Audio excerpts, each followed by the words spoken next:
Tiga orang ini terlihat berjalan menuju tepi sungai, lalu sang perihutan pun mengetuk tanah dengan tongkatnya dan seketika terlihat sekumpulan akar pohon keluar dari dalam tanah dan menjalar membentuk suatu jembatan. Kemudian mereka pun berjalan di atas akar-akar pohon tersebut dan melintasi sungai yang sangat deras itu. Dan terlihat si gadis pun sangat senang atas apa yang diperbuat oleh ibu angkatnya tersebut.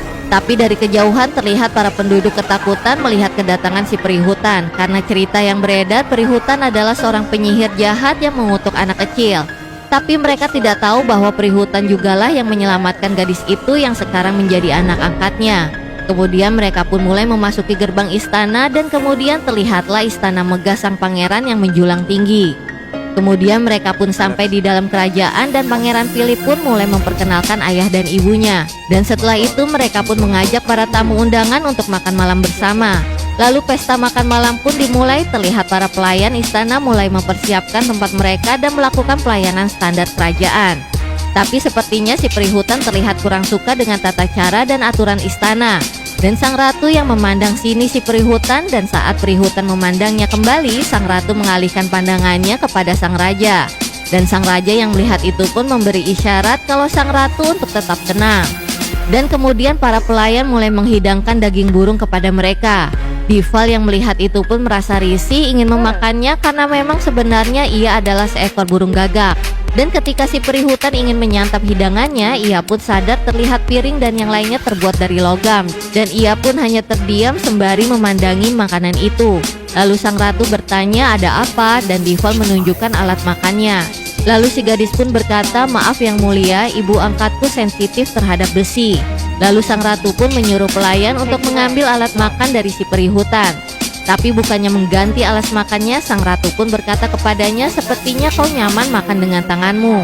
Dan semua yang mendengar itu pun terdiam. Lalu sang pangeran Philip pun mencoba mengalihkan pembicaraan dan mencairkan suasana, dan si gadis pun menyambut.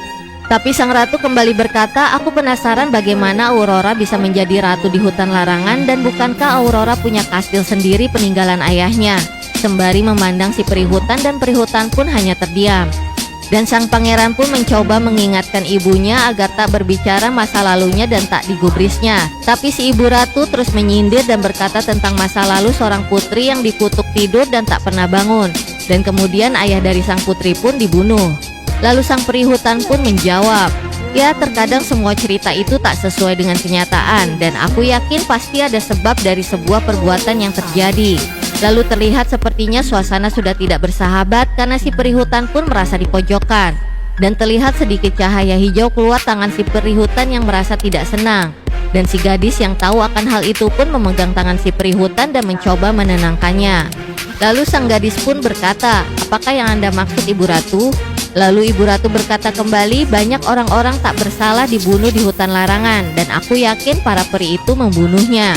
Tak lama kemudian seekor kucing naik ke atas dan melompat ke arah Dival. Lalu dengan cepat si perihutan pun menghentikannya sembari berkata, kami para peri tak akan mengganggu jika mereka tak merusak dan mengusik duluan. Dan mereka pun saling beradu mulut mengenai hal itu. Lalu sang raja dan si gadis coba menenangkan mereka, dan Aurora memohon kepada ibu angkatnya untuk menurunkan kucing itu. Dan ia pun menurunkan kembali kucing itu. Lalu sang raja kembali menegur ibu ratu agar berbicara sopan. Tapi lagi-lagi ibu ratu berbicara menyindir sang perihutan yang tidak menikah dan tidak mendapatkan keluarga sungguhan dan mempunyai anak yang bukan dari darah dagingnya sendiri. Dan itu membuat sang perihutan terdiam karena memang ia tak mempunyai anak dan tak pernah menikah, dan Aurora hanyalah anak angkatnya. Mendengar itu kemudian matanya pun menjadi hijau dan ia pun berdiri sembari mengepakkan sayapnya dan terlihat sangat tersinggung dengan ucapan ibu ratu. Dan semua yang berada di situ pun dibuat terkejut dan ketakutan. Lalu ibu ratu kembali berkata, kita telah menyambut seorang penyihir. Dan si perihutan pun kembali memandangi sang ratu dengan menahan amarah yang sangat. Kemudian salah satu pengawal istana mencoba menyerang si perihutan, dan kemudian ia pun melemparkan pengawal itu, lalu mengibaskan sayapnya dan membuat terlempar para prajurit yang lain. Lalu si gadis pun berteriak dan menyuruh ibu angkatnya berhenti. Dan si perihutan pun kembali berteriak, tidak ada persatuan, tidak ada pernikahan. Lalu ibu ratu pun mendekati sang raja dan berlindung di belakangnya. Dan tak lama kemudian sang raja pun terjatuh dan pingsan. Lalu perihutan pun mengajak sang gadis untuk pulang. Lalu sang gadis pun menoleh dan melihat sang raja yang tak sadar. Kemudian ibu ratu berkata kepada anaknya bahwa sang raja telah dikutuk. Dan mereka pun menoleh ke arah si peri hutan sembari berteriak. Dan si gadis yang mendengar itu pun menoleh ke arah ibu angkatnya dan berkata, "Apa yang kau lakukan kepada raja?" Dan sang peri hutan pun berkata, "Aku tak melakukan apa-apa," dan kembali mengajaknya pulang. Tapi Aurora tak percaya dan mendekati sang raja sembari memandangi ibu angkatnya. Kemudian ia pun memohon kepada peri hutan untuk membangunkan sang raja. Tapi ibu peri yang merasa tak melakukan sesuatu terhadap sang raja pun hanya terdiam. Kemudian ia pun mengepakkan sayapnya di atas mereka sembari memandangi mereka, lalu terbang dan menerobos jendela meninggalkan istana. Tapi terlihat dari menara kerajaan seseorang bersiap dengan panah besinya seperti sudah menunggu kesempatan ini, lalu mengarahkan panahnya kepada si peri hutan. Dan kemudian si peri hutan yang sedang terbang pun terkena bola besi di tubuhnya dan seketika mendadak lemas, kemudian tongkatnya pun terjatuh. Lalu keseimbangannya pun mulai goyah dan orang yang memanahnya pun melihat si peri hutan mulai terjatuh ke bawah dengan cepat dan masuk ke dalam sungai, lalu terbawa arus sampai jatuh ke dasar air laut.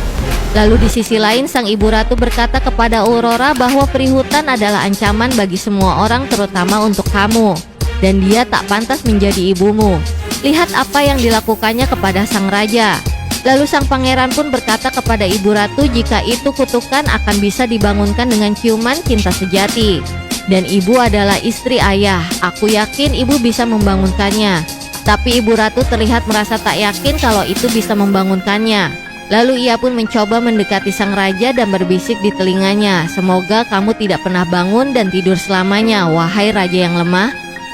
Kemudian ia pun menoleh ke arah sang pangeran dan berkata, "Sudah kubilang takkan berhasil, ini bukan cerita dongeng." Di sisi lain si peri hutan masih tenggelam di dasar laut dan tiba-tiba seorang makhluk bersayap lain mendekatinya dan kemudian menyelamatkan dan membawanya keluar dari dasar laut. Lalu terlihat ia membawa si peri hutan pergi terbang dari situ yang masih terlihat tak sadarkan diri ke sebuah tempat yang dirasa aman. Lanjut ke part selanjutnya ya, tetap di Snack Video.